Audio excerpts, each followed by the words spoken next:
umeketi juu, tena juu ya mawingu. Nitaimba sifa zako we Mungu. Uliponitoa mbali sana, wala siwezi kukukana. Nitatangaza sifa zako we Bwana.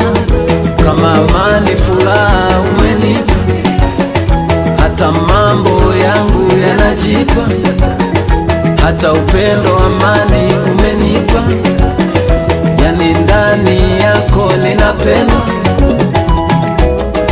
Sasa niko na Yesu, mambo yote yako huku. Kwa Yesu burudani, tena kuna amani. Ndiyo maana ninaimba yoyo, nifurushangwe kwa Yesu, nifurushangwe. Huku kuna raha, kuna raha, yani hakuna tabu. Hakuna kama Yesu. Hey. Nifurushangwe jamani.